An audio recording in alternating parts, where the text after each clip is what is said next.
uno que va, estas cartas van cada una a una congregación en particular. Cada congregación tiene su propia idiosincrasia, su propia forma de hacer las cosas, ¿verdad?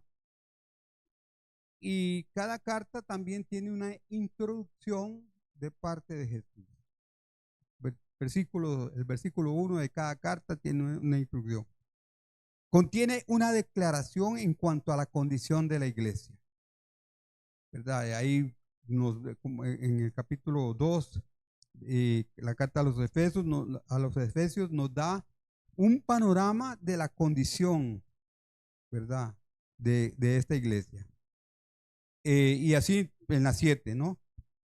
Y también, hermanos, posee un veredicto de Jesús en cuanto a la condición de cada iglesia. Hay un veredicto. Tiene un mandato de Jesús para cada iglesia. A la de Éfeso le dice, arrepiéntete. Eso es un mandato. Eso no es una opción. Porque nosotros a veces leemos la Biblia y, bueno, esto sí, esto no, pero esto acá no. Cuando hay mandatos no hay opción. O lo hacemos o no lo hacemos. Posee una exhortación general para todos los cristianos. También contiene, y esto también es, ya terminando la carta, contiene una promesa, una recompensa, ¿verdad? Promesa de recompensa para cada carta que se alinea a lo que Jesús dice. Y eso es muy importante. Entonces podemos ver el estado de cada una de estas 7 iglesias y el estado de nuestro propio andar con Jesús al ver lo que Jesús tiene que decir a cada iglesia en cada sección. Y eso, hermanos, nosotros necesitamos, cuando leemos, estudiamos la palabra de Dios o cuando nos enseñan o nos predican la palabra de Dios, no es solamente para escuchar un mensaje más, hermano. No es solamente para eso. No es para estar distraídos con cosas que no, es la palabra de Dios, hermano. Y a veces nosotros nos distraemos por cualquier cosa y estamos irrespetando. Y respetar la palabra de Dios es irrespetar al que está hablando, que es Dios. Los que tenemos este privilegio, pero esta gran responsabilidad de hacerlo, hermanos, lo hacemos con temor y temblor. Porque no estamos hablando en nombre de un gobierno, de un personaje terrenal. Estamos hablando en nombre del nombre que es sobre todo nombre. Y aun cuando cantamos cantos como los que se cantaron, no nos estamos dirigiendo a un personaje cualquiera. ¿Se acuerda cuando estudiamos en el capítulo 19 de Efesios? De Hechos. Y yo me pongo a pensar en eso y eso debe darnos duro a nosotros por el cachete para despertarnos. Cuando estos en un anfiteatro de 50,000 personas, hermano, por 2 horas gritando, grande es Diana de los Efesios, 2 horas. Y nosotros, hermanos, nos da vergüenza decirle a otro, Cristo vive, o Cristo viene, o Cristo salva. Y menos pararnos en un bus o en una parada, que el compañero de trabajo, que mi vecino con mi compañero de estudio no se dé cuenta que yo soy cristiano, ¿verdad? Nos da vergüenza muchas veces. Pero hermanos, necesitamos, por eso, hermano, examinar estas iglesias, por usar un término, como esta carta, donde esta carta lo que podemos ver es el diagnóstico del primer amor. Y cuando nosotros analizamos a este paciente, por usar un término, al perfil de este paciente, que es Éfeso, que es esta iglesia que está en Éfeso. Éfeso era una ciudad muy famosa por muchas razones. pero también tenía una iglesia muy famosa por muchas razones. Porque es una iglesia robusta, nutrida, como vimos y vamos a ver, esta iglesia, con todos esos atributos que esta iglesia tenía, era una iglesia, hermano, que sobresalía. Que más de un predicador quisiera predicar en esa iglesia. Que ojalá me inviten a esa iglesia a predicar. Y por ahí pasaron predicadores increíbles, hermano. Como Priscila, como Aquila, como Pablo, como Timoteo, como Juan. Pasaron por esa iglesia. Qué maneras de maestros, ¿verdad? De la palabra. Era una iglesia bastante connotada. Y era una ciudad muy famosa, pero había una iglesia muy famosa también, que reunía condiciones muy importantes en una ciudad tan contaminada como vimos en Efesios, perdón, estoy con Efesios, en Hechos 19. Bueno, la ciudad de Efesio era un centro religioso y económico, como vimos, que era el lugar del templo de Diana o Artemisa, la maravilla, que era una de las maravillas del mundo antiguo, este templo. Era un fuerte de Satanás, un fuerte de ocultismo y de inmoralidad, porque esta diosa, no sé si ustedes han leído un poquito sobre Artemisa o Diana, que era una diosa que tenía senos por todo lado. No sé si alguno se dio la tarea, porque no solamente se trata de que escuchemos, vaya y analice y estudie, hombre, cuando a Diana o Artemisa, esta diosa, ¿cuáles eran las características de esta diosa? Estaba llena de senos por todos lados. Y eso hablaba de fertilidad. Fertilidad, se dice. Fertilidad, perdón. Eso nos habla de fertilidad, ¿verdad? Esa diosa. No sé si por ahí hay una imagen de esa diosa que podemos conseguir para que más o menos tengan una. Era prácticamente, era una piedra que cayó como un meteorito. Y cayó una piedra negra, cayó, y ellos pensaron que era una enviada de los dioses, ¿verdad? Entonces la adoraron. Por ahí hay una historia por estos lados también. La iglesia, y estaba la iglesia. Primero hablamos de la ciudad, ahora estaba la iglesia, y la iglesia, lugar de privilegio espiritual. Como mencioné, pastoreada nada más por Pablo, Aquila, Priscila, Timoteo y Juan. Bueno, esa es la famosa, vea, seno, todo eso que ve ahí, todas esas pelotas que se le ven ahí son senos. Son senos por todos lados tenía, ¿eh? Y eso representaba fertilidad. El, el remitente de esta carta era Jesús, la autoridad de Jesús, que tenía las 7 estrellas en su diestra, el que anda en medio de los 7 candeleros de oro, dice el verso 1 del capítulo 2. ¿Qué simbolizaban las estrellas? Las estrellas son símbolos de los líderes. Y esto, a mí me gusta esto, hermano, porque Jesús las tenía en su mano. Las tenía en su mano.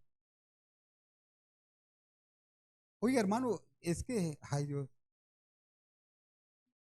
él nos sostiene con su mano. Y esto nos habla, hay una palabra en griego que es kratein, así como se menciona, así como con K, kratein. Que esa frase, hermano, nos habla como estar en la mano del Señor hay seguridad, hay confianza, hay inmovilidad. O sea, pero hay cristianos que no se dan cuenta que están en las manos del Señor, y hay iglesias que no se dan cuenta y viven bajo un puro temor, bajo un puro miedo, bajo una pura zozobra y bajo una pura derrota. Pero imagínense lo que es, hermano, que el Señor tenga a la iglesia en sus manos. Gloria a Dios, qué bendición, hermano. Sostener con fuerza, eso quiere decir la palabra que te. Y sostener con fuerza, ¿qué nos da, hermano? Nos da paz. nos da seguridad, nos da confianza. ¿Por qué vivir, hermano, de otra forma? Yo siempre pienso, y yo creo que el jueves en el programa yo lo decía, o no sé si ayer en el programa, ¿por qué vivir en bancarrota espiritual pudiendo disfrutar de los manjares que tenemos en Cristo Jesús? De aquel que le dijo de aquel que en la carta de Efesios, el capítulo 1, verso 3, y dice el escritor, bendito sea el Dios y el Padre de nuestro Señor Jesucristo, que ya nos ha bendecido con toda bendición espiritual en lugares celestiales en Cristo Jesús. A veces nosotros, antes decían, es que usted no sabe, ¿se acuerdan un dicho que decían? Es que usted no sabe ni dónde está parado. Bueno, hay cristianos que no saben dónde están sentados, hermano. Capítulo 2, verso 6 de Efesios. ¿Qué dice? Vamos a ver, de escuela dominical es. Que estamos sentados juntamente con Él en lugares celestiales. Estamos sentados con el Señor, hermano. Él nos tiene en su mano, Él tiene a la iglesia en su mano. Hay preocupaciones, que esto, que la plata, que aquí, que la allá, que la gente que no viene, que la gente que aquí. Las preocupaciones, hermano. Cuando deberíamos de vivir, todo está en las manos del Señor. Dios tiene el control de todas las cosas, hermano. Nosotros nos hacemos un puño y nos volvemos. ¡Wow! No, hermano. Tiempo de vivir y disfrutar. Aún en medio de los momentos difíciles, hermano. Los candeleros, ¿qué simbolizaba? Son símbolos de la presencia del Señor. De Él, el que reina, el que vive, el que era, el que es y el que ha de venir. Hermano, porque Él está en medio de su iglesia. Él sostiene a su iglesia, camina en medio de su iglesia. Hermano, Dios no es un Dios distante. Dios es un Dios cercano. Acercaos a mí y yo me acercaré a vosotros.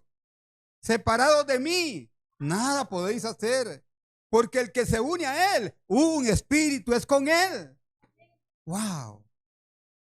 Nosotros nos bajamos el estándar de vida como cristianos y vivimos en la lipidia espiritual en lugar de disfrutar los beneficios y la bendición que tenemos de aquel que está cerca de nosotros, de aquel que está con nosotros, de aquel que nos sostiene, de aquel que nos dirige.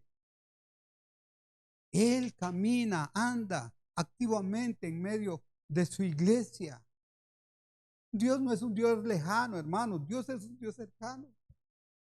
Wow, ¿cómo nos cuesta? Cristianos de años, hermano, de años. No estoy hablando de cristianos que están empezando en los caminos del Señor, de años de estar en los caminos del Señor. Están viviendo en la lipidia espiritual, en la bancarrota espiritual, hermano. Y le atribuyen a todo mundo su condición y le echan la culpa a los demás, hasta el pobre diablo, hasta el diablo, hermano. Y ellos no son responsables de su propia vida espiritual. Cada uno de nosotros somos responsables de nuestra vida espiritual. Cada uno de nosotros, hermano, no es nadie más, ni las circunstancias.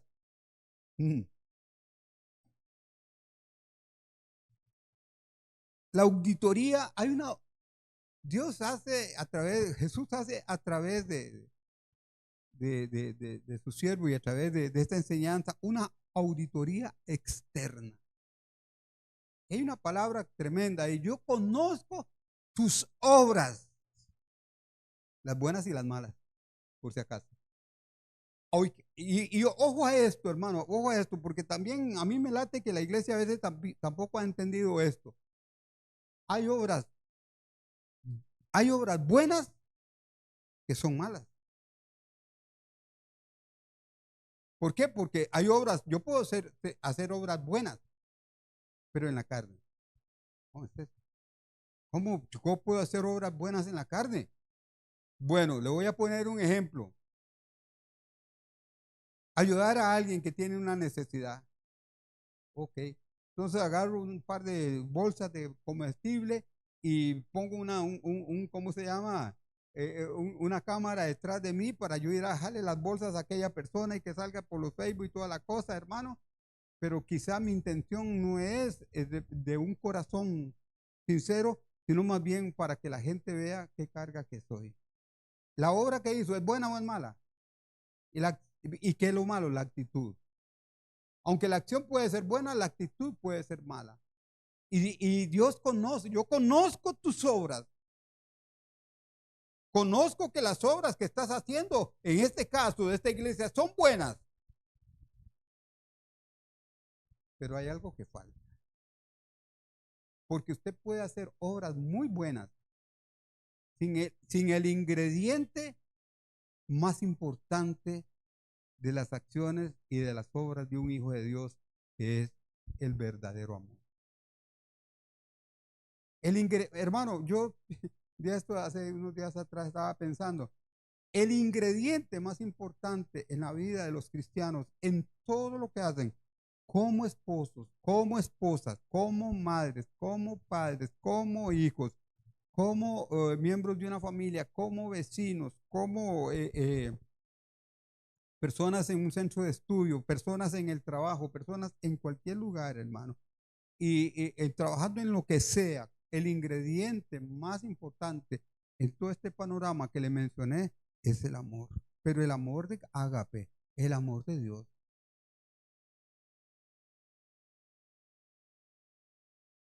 Porque yo puedo hacer cosas con un amor mío. Ese no es bueno. Porque ahí dice, a esta iglesia se le dice, ustedes han hecho cosas, y ahí lo dice, vea lo que dice el verso 2. Yo conozco tus obras, tu arduo trabajo y paciencia, que no puedes soportar los malos, que los ha probado, que a los que dices ser apóstoles no lo son y los has hallado mentirosos, y has sufrido, has tenido paciencia y has trabajado arduamente por amor. ¿Qué dice? Por amor de mi nombre y no has desmayado.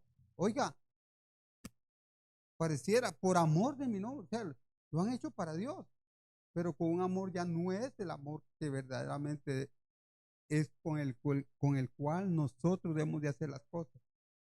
El mundo está como está. La Biblia dice en el capítulo 24, verso 12, ¿quién se acuerda? Es de escuela dominical esta. Mateo 24, 12. Todos se lo saben. ¿Qué dice? Por haber crecido la maldad. El amor no dice de pocos, no dice de todos, dice de muchos.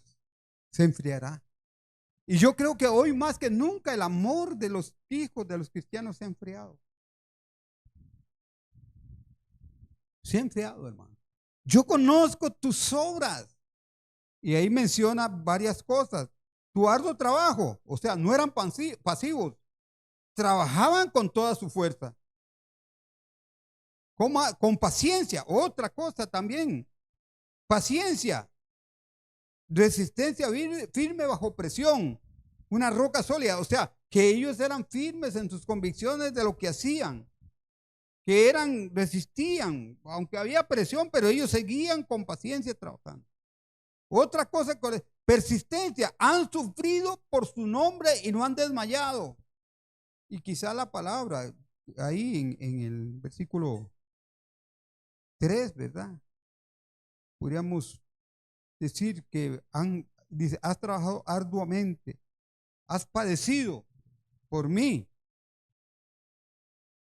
Cualquiera que dice, ve esta iglesia y dice, wow, qué iglesia más maravillosa, qué iglesia más increíble.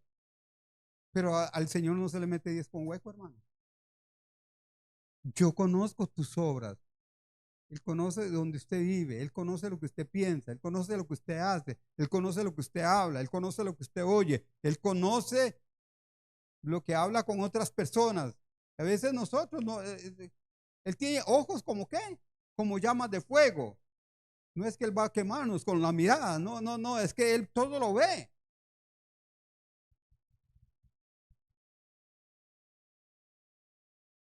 Era una iglesia sólida, una roca firme, que trabajaba duro, clase de iglesia, hermano? ¿Qué clase de iglesia? Y como yo decía anteriormente, hermano, si nosotros como iglesia y como miembros de una iglesia nos comparáramos con esa iglesia, ¿cómo quedaríamos? ¿Cómo quedaríamos, hermano? Como decía aquel hermano, cáigasenos la cara de vergüenza. Cuando ni un tratado le hemos dado a nadie siquiera. ¿Cuántos años tiene usted que no le ha dado un tratado a alguien? Ah, es que a mí no me han dado tratados, hermano. Sí. Yo conozco hermanos que andan comprando tratados, buscando tratados por todos lados. Una hermana que acaba de fallecer, que acaba de partir con el Señor. ¿Sabe cuál es el saludo de ella? Cada vez que me veía, ¿qué trataditos? ¿Tiene trataditos? ¿Tiene trataditos? Cuando yo después le daba o cuando yo o le decía con quién se podían conseguir. Pero siempre ese era el saludo. ¿Tiene trataditos? ¿Cuánto hace usted que usted no le da un tratado a alguien y le dice Cristo le ama?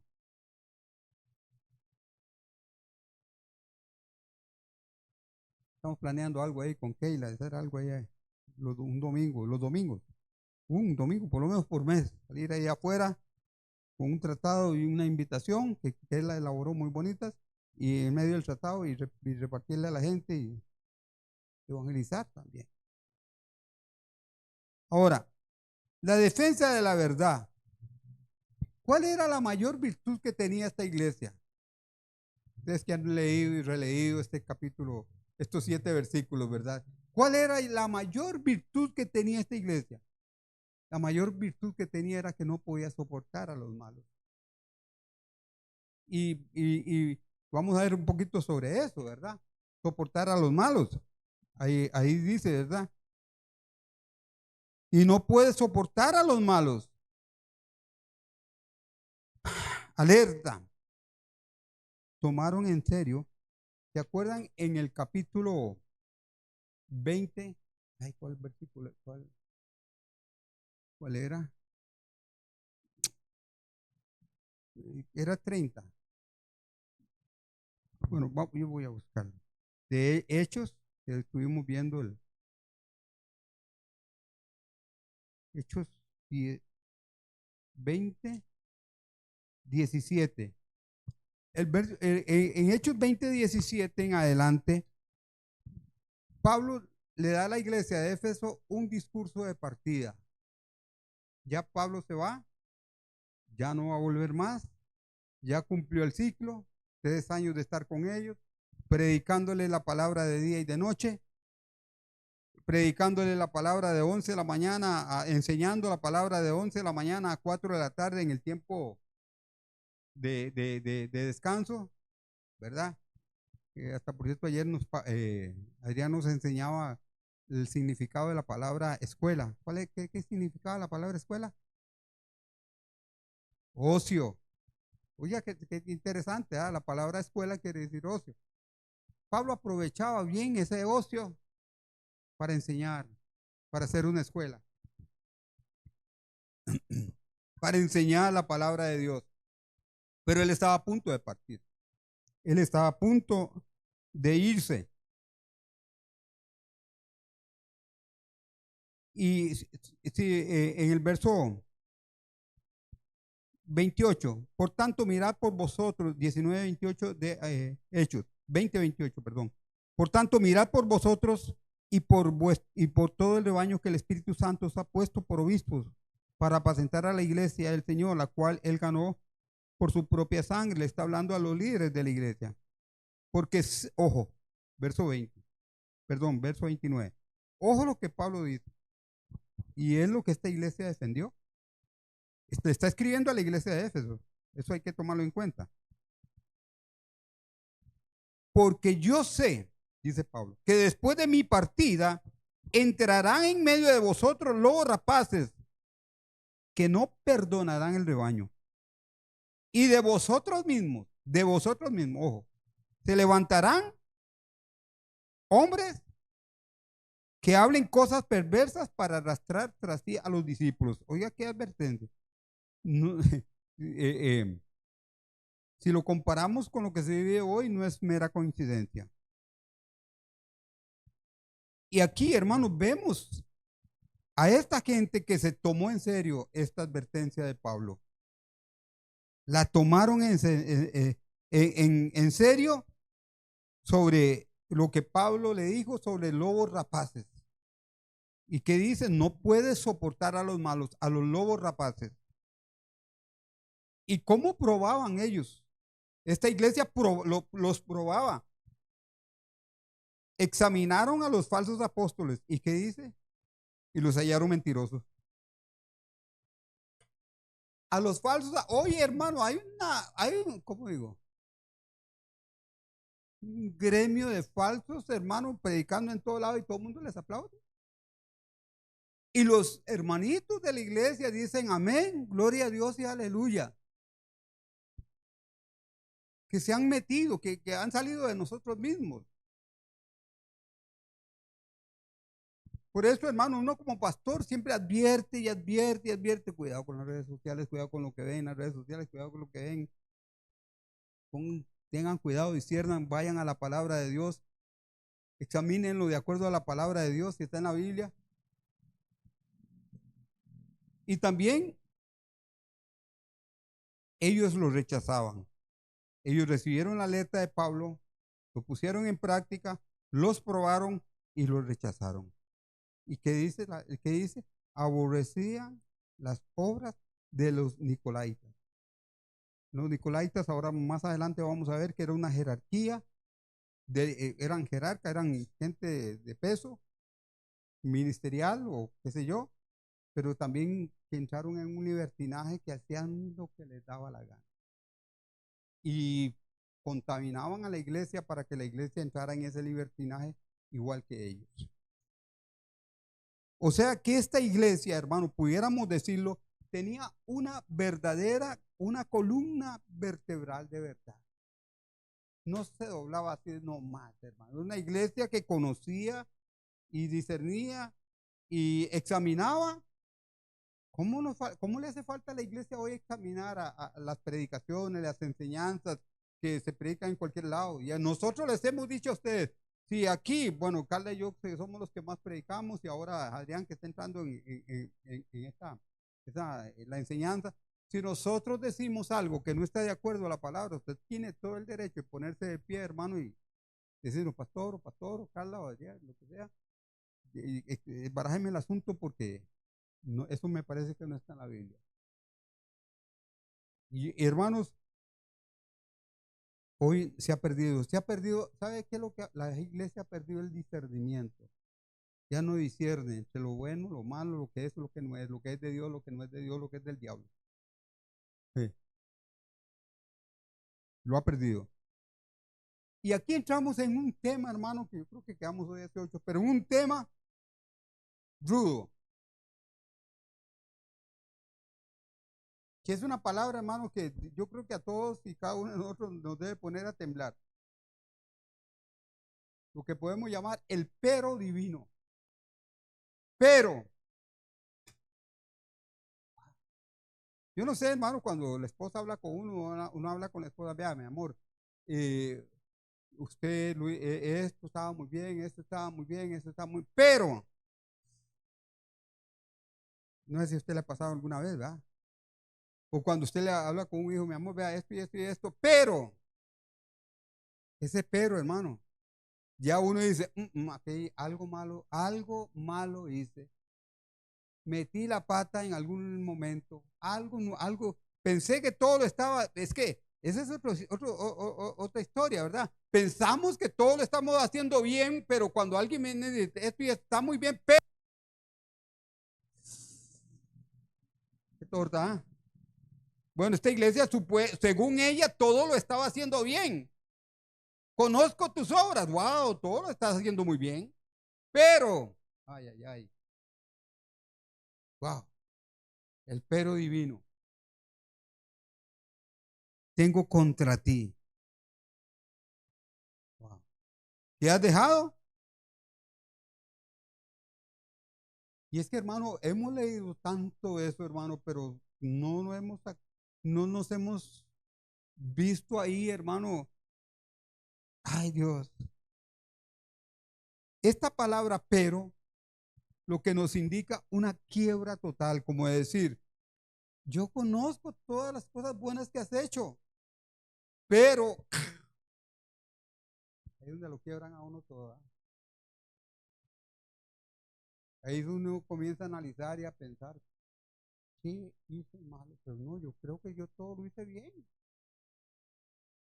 ¿Por qué? Pero, ¿por qué? ¿Y ahora qué me van a cuestionar? ¿Ahora qué me van a decir?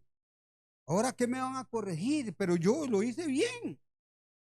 Probablemente esta iglesia estaba en esa condición, pensando que todo lo había hecho bien. Pero todo el trabajo arduo y la pureza doctrinal que cancelaban, no cancelaban este error total. O sea, todo el trabajo que ellos habían hecho, no cancelaban el hecho de que han dejado lo más importante, el amor, el primer amor. O sea, que era una iglesia que externamente era perfecta, pero internamente vacía. Y no, a mí me late que hay muchos cristianos que externamente puede verse muy bien, pero internamente cómo está. Eso solo Dios lo sabe. Yo conozco tus obras. Yo sé cómo estás, a mí no me vas a engañar. Puedes orar muy bonito, cantar muy bonito, orar muy bonito, tener devocionales todos los días, tener esto y tener el otro y tener aquí, saber mucha Biblia, pero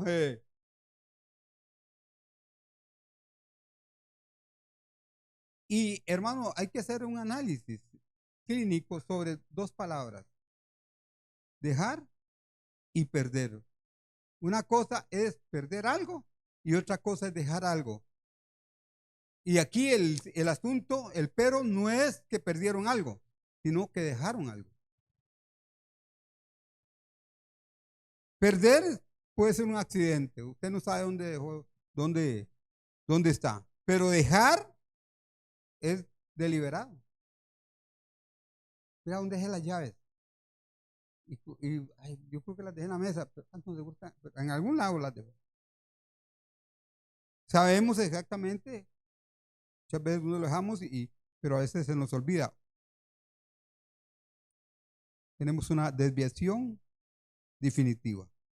¿Cuáles son los síntomas actuales? La doctrina ortodoxa convertida en cadáver.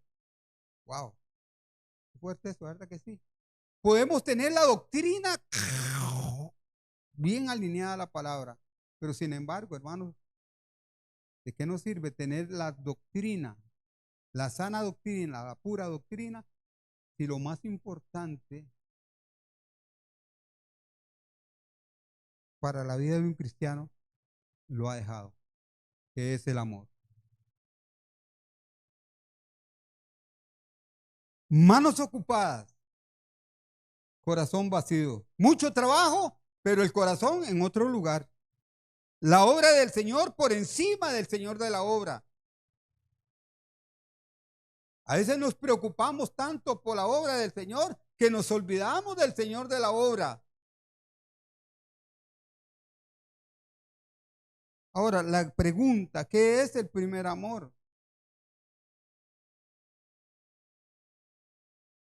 No solamente, hermanos, es la emoción inicial.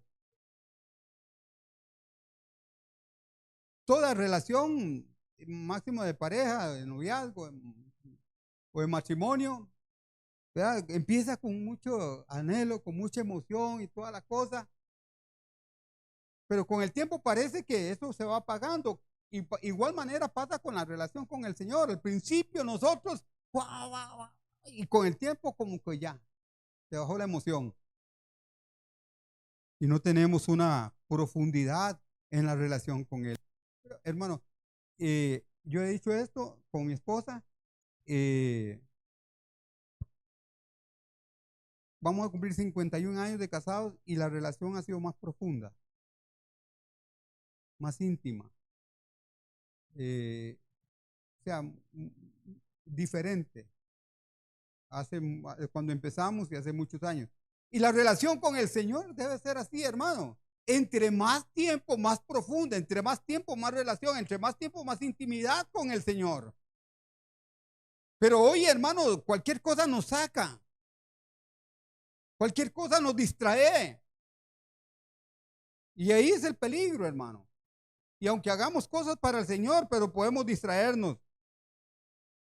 Como mencionaba, como un matrimonio maduro, debe convertirse en afecto profundo y no en un deber frío. Hay matrimonios que, ¿por qué los matrimonios muchas veces fracasan? Porque conforme pasa el tiempo, se va enfriando, ya viene el irrespeto, ya viene un montón de cosas, hermano, y ya se pone la mirada en otros lugares y toda la situación, hermano, se enfrió y se cayó y se cayó.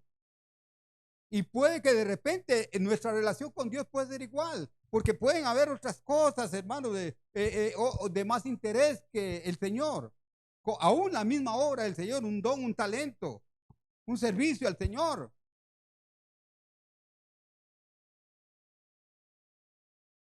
Amor por Dios más amor por los demás igual, inseparables. Jesús lo mencionó bien. Y amarás al Señor tu Dios con todo tu corazón, con toda tu fuerza, con toda tu alma y con toda tu mente. Y el segundo mandamiento es igual al primero. Hermanos, nosotros no hemos entendido eso.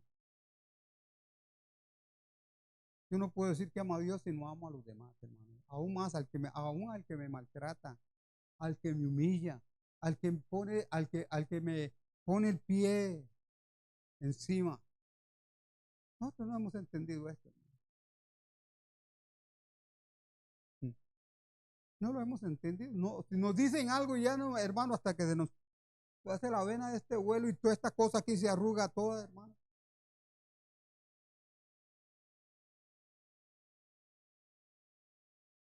Dios guarde si nos dan por una mejilla, hermano. Nosotros no, hermano, no.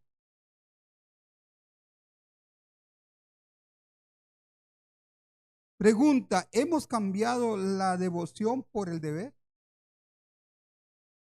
Esa es una buena pregunta. A veces está por encima, el deber está por encima de la relación, de la devoción, de la entrega al Señor. Es más importante lo que hago, es más importante lo que hago que tener comunión con Él. Es más importante lo que hago que reunirme a adorar con mis hermanos, a alabar al Señor. Pero también tenemos una receta para la restauración y que debemos de aprenderla, porque Jesús lo dice. Número 1, remember, recuerda. ¿Dónde recordamos? Aquí en la mente. Usted no recuerda con las manos, con los pies, con la nariz, con los ojos. Es aquí. Recuerda. Mira hacia atrás. Reconoce de dónde has caído. ¿Se acuerdan del hijo pródigo? Capítulo 15 de Lucas. ¿Se acuerdan de este muchacho? Oiga, hermano, estaba en una condición tan paupérrima que hasta comida de los cerdos, en un chiquero. Imagínense. Pero dice que volviendo en sí, dijo, en la casa de mi papá, yo tenía de todo. En la casa de mi papá, wow. Entonces, hermano, él primero volviendo en sí, recordó, analizó, pensó. Y la palabra arrepiente. Y aquí entra en juego la voluntad. No es sentir lástima. Es un cambio inmediato de dirección. Es rendir la voluntad al Señor. No es decir, hágase tu voluntad. No, es rendir mi voluntad al Señor para hacer la voluntad de Él. Usted no puede hacer la voluntad de Dios si usted no rinde su voluntad al Señor. Y para rendir la voluntad al Señor hay que arrepentirse. Y la palabra arrepentimiento quiere decir cambio de dirección, cambio de camino, cambio de vida, cambio de mente. No puede haber arrepentimiento, hermano. A mí me late que muchos los domingos en el mundo miles y miles de personas se congregan, hermano, que no se han arrepentido. Si no hay arrepentimiento, no hay salvación. Si no hay arrepentimiento, no hay vida nueva. Si no hay arrepentimiento, no hay nacimiento de nuevo. Que es lo que yo creo que Adrián nos va a enseñar durante los los sábados. Excelente. Todavía estoy impactado con esta enseñanza, hermano. Y ahora sí, entramos a la acción. Haz. ¿Haz qué? La acción. Vuelve a las primeras obras. Pregunto, cuando usted ora con gozo, ora con alegría. Cuando usted está en algún lugar, levanta sus manos, alaba a Dios y está regocijado con Dios, usted pasa en esa llamita, regocijado con Dios, alabando a Dios, glorificando a Dios, aún en el momento más difícil. Todo este proceso mío, hermano, que yo he tenido todavía estoy en el proceso, hermano. Wow, yo me regocijo en el Señor. Cuando estuve ahí internado, cuando estuve ahí, momentos difíciles, críticos, y aún más cuando pasó lo que pasó, que ya yo no, supuestamente para ello yo no estaba ahí. Mi hija va y pregunta, no, a él no, aquí no está registrado aquí, él no está aquí. No, para ellos no estaba. Y yo alababa al Señor y glorificaba al Señor. Y en todo siempre había un propósito de Dios. Yo no sé a quién de mis hijos le dije yo, en todo vea un propósito de Dios. Aún en la parte más negativa que usted puede ver. ¿Qué dice el capítulo? Ya se me olvidó. 8:28 de Romanos. Esa sí es de escuela dominical, ¿verdad que sí? Y sabemos que los que aman a Dios, todas las cosas les ayudan a bien. Ahora, aquí hay una traba. Porque nosotros pasamos por una pruebita, por una situación, por algo, aún metimos la misma pata, todas las cosas ayudan a bien. Todas las cosas ayudan a bien siempre y cuando las hacemos para el Señor. No por cualquier cosa que pasemos, hermano.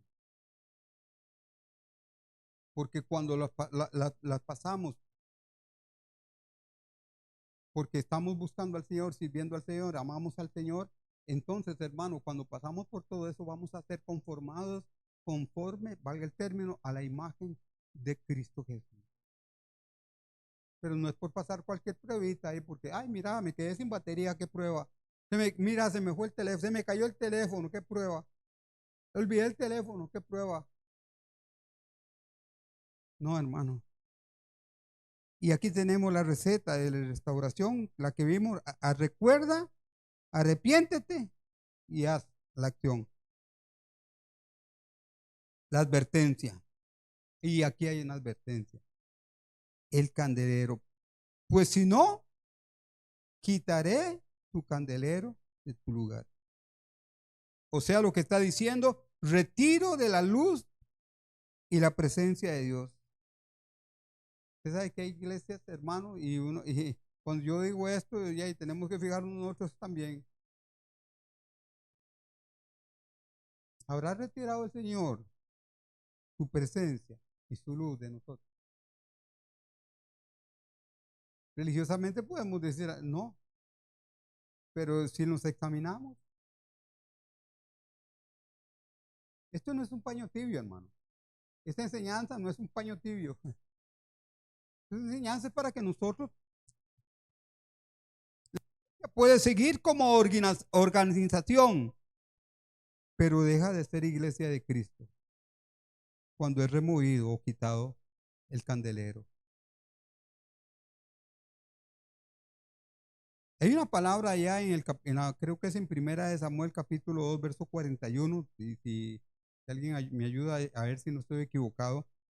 Hay una palabra que en hebreo es ikabod. Y ese, ya lo buscaron. Por favor, ayúdeme. A ver si no estoy, si estoy en lo correcto, si no estoy equivocado. Esa palabra la gloria se ha quitado, la gloria del Señor, la presencia del Señor partió de ese lugar, ya no está la presencia del Señor en ese lugar. Viene dentro de un contexto cuando el arca fue traspasada. El capítulo, creo que es el capítulo 2, ¿verdad? 4. 4.1. 4, ok, 4.21, ¿qué dice? Ajá, ok. Entonces, es el capítulo 4, ¿ves? Gracias. Usted lee todo ese capítulo, se va a poner dentro del contexto, por qué fue quitada la gloria o el Icabod. La presencia del Señor fue traspasada, ya no está ahí porque el arca ya no está ahí, que era símbolo de la presencia del Señor. Quitaré tu candelero de su lugar. Quitar la presencia del Señor. Y sin presencia del Señor, hermano, no somos nada. Por más brincos, por más gritos, por más trabajo social que hagamos, por más cosas que la gente vea, por más apariencia que nos vean, hermano, no sirve. Se fue la presencia, se fue la luz.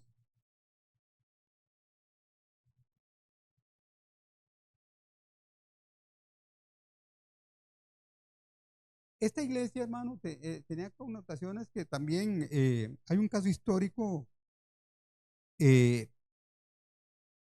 La carta de Ignacio, hablando de los Efesios en el segundo siglo, Ignacio alabó su santidad y conexión con Dios de esta iglesia. Ignacio decía, ustedes no hacen nada de acuerdo a la carne, sino todas las cosas de acuerdo al Espíritu. Oiga usted la calidad de iglesia que era.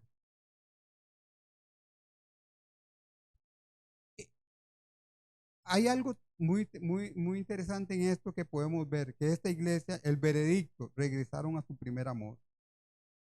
Regresaron el balance entre la verdad, o sea, el balance entre la verdad es posible. Nosotros tenemos que buscar ese balance para equilibrarnos.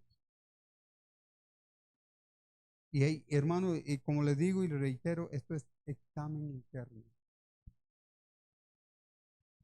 Aquí adentro. Meditar, analizar. Y hacer algo.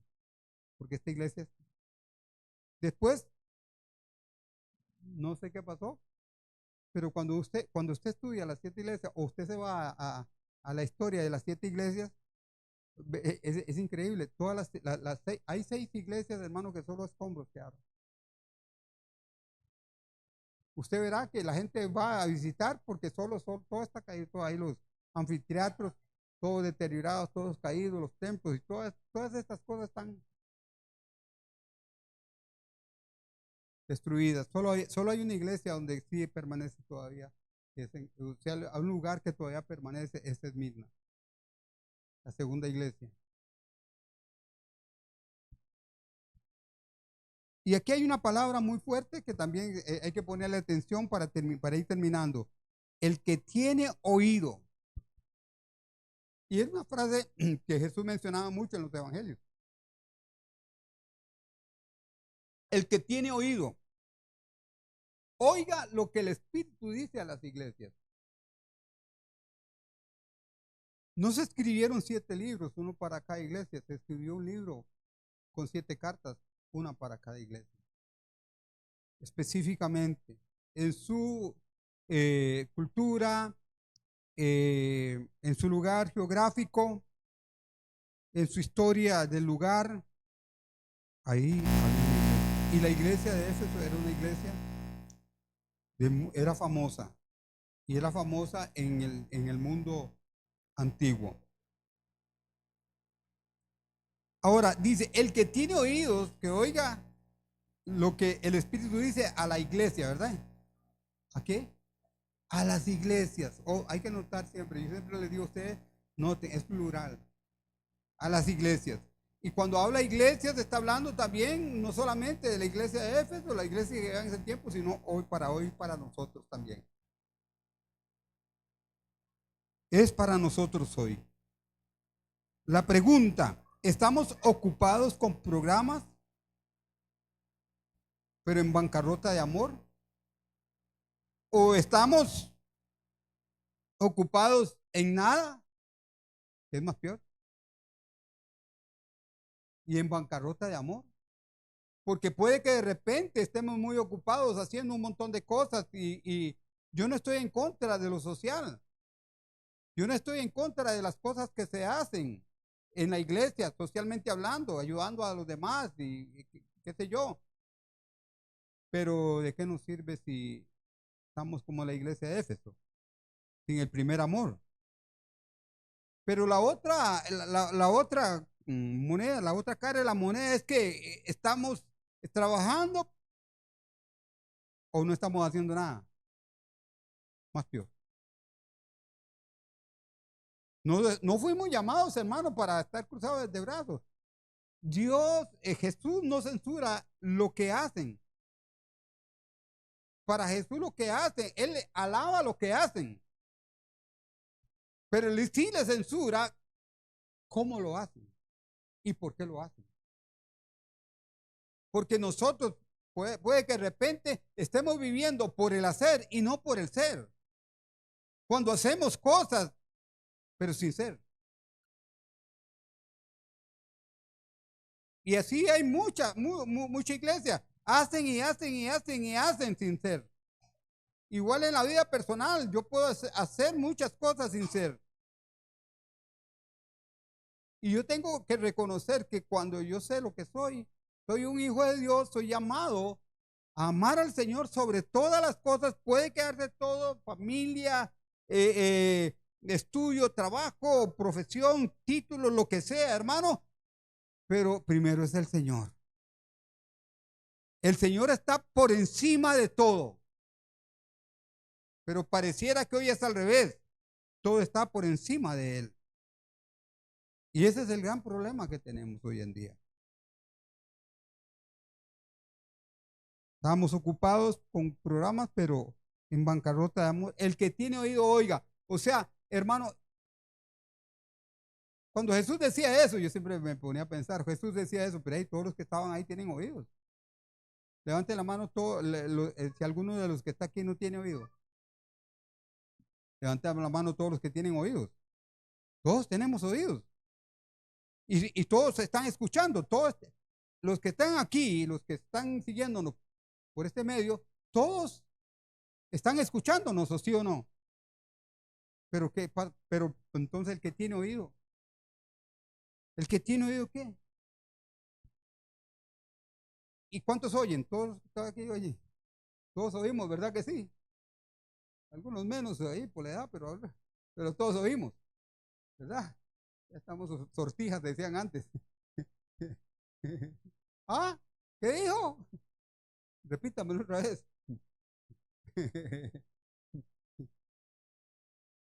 Pero lo que está diciendo Jesús y lo que decía en los evangelios y lo que nos dice ahora es que el que tiene oído, que oiga, el que tiene oído, que entienda. Hay que entender, hermano. De nada nos sirve sentarnos aquí, hermano, sin entender. Hay que entender la promesa, porque también les hablé de la promesa, ¿de acuerdo? Cada carta tiene una promesa y en esta hay una promesa. ¿Y qué les promete? Vamos a ver, esos estudiosos y esa gente que ve algo. Pasa la otra, ¿ya? Para que sepan qué es lo que promete. ¿Qué promete? El paraíso. Promete el paraíso. Al que venciere le daré de comer del árbol de la vida. ¿Dónde estaba el árbol de la vida? En el Edén, en el paraíso. ¿Cómo es que dice aquella canción? Su humildad, mi pecado o mi error mi orgullo me sacó del jardín, su humildad puso el jardín en mí. Y viera cómo me gusta esa parte y me gusta mucho porque su humildad, su sacrificio, lo que hizo, él nos volvió al jardín, nos volvió al jardín, nos volvió al jardín. Al que venciere le daré de comer del árbol de la vida, Cristo. estar siempre en intimidad con Él, en comunión con Él, en relación con Él, sentado a sus pies, lavando sus pies, enjuagando sus pies, derramando el aceite, el perfume del vaso de alabastro. Quebrarlo. Eso me habla de humillación, le habla de lo más valioso, porque esta mujer partió el vaso de alabastro. Era un perfume muy caro. El alabastro era un recipiente, hermano, de muy fino, muy caro también, pero había que quebrarlo. Y ella no le importó y lo quebró. Eso me habla de ese derramamiento de nuestra vida delante de Él, hermano. Rendido a Él, rendido a sus pies todo el día, todos los días, cada momento, hermano. Y cuando vivimos de esa manera, no hay odio, no hay orgullo, no hay rencor, no hay amargura, no hay chicha, no hay queja, no hay murmuración, no hay chisme, hermano.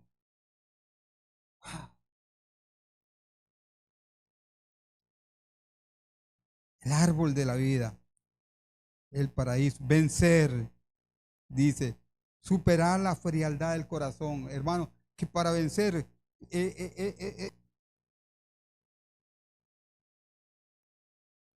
vamos ahí al verso 7, vamos al verso 7.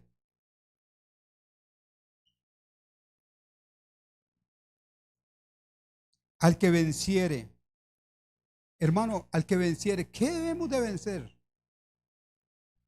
¿Qué debemos de vencer?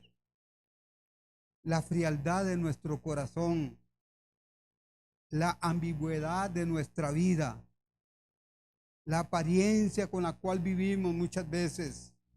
Aunque hagamos cosas buenas, bonitas y la gente aplauda y la gente nos reconozca, hay que vencer un montón de cosas que están aquí adentro, hermano. Al que venciere y nos toca a nosotros. Quítame esto, quítame aquí, quítame allá. Quítame la amargura, quítame el enojo, quítame la ira, quítame la contienda, quítame el chisme, quítame la murmuración. No, nosotros somos. Hay que vencer un montón de cosas que muchos puede que de repente estén ahí, hermanos, robándonos la bendición. La recompensa. Wow. Acceso inmediato a la presencia de Dios. Un regreso al Edén. Esa es la recompensa que todos los hijos de Dios vamos a tener cuando partamos con el Señor o cuando el Señor venga.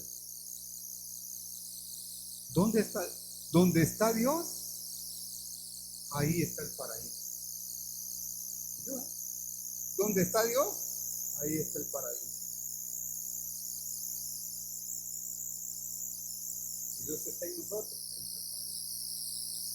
Si nosotros estamos en Él y Él en nosotros, como decían antes los pachuquillos,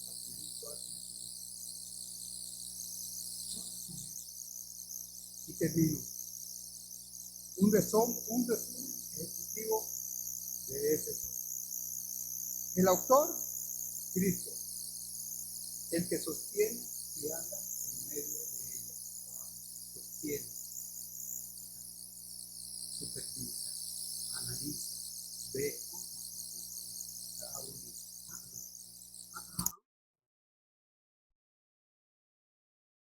Este me quiere meter 10 con hueco, pero no, conozco tus obras.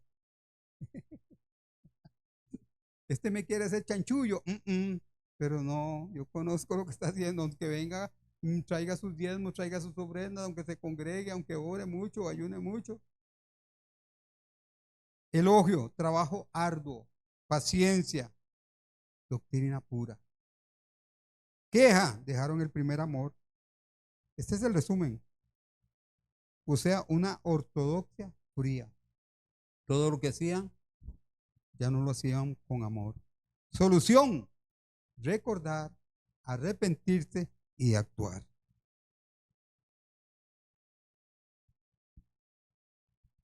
¿Cuáles eran las tres que nos enseñaron ayer? A, pero la A, ¿qué era? Aceptar. La B, Biblia. Y la C, comunión y carácter. ¿Cómo hemos de aprender tanto, verdad? Y la meta, el árbol de la vida, comunión íntima. Hermano, esa es la iglesia de Éfeso. Esa es la iglesia que nos enseña a nosotros lo peligroso que es descuidarnos. Que lo peligroso que es descuidarnos y entrar en un enfriamiento y creer que estamos bien. Creer que como me congrego, como oro, como hago el devocional, como hago esto, estoy bien. Y ahí es donde nosotros debemos de hacer un alto.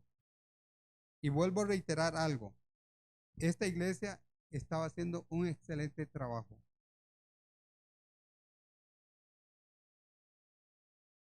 Pero tenía un pero.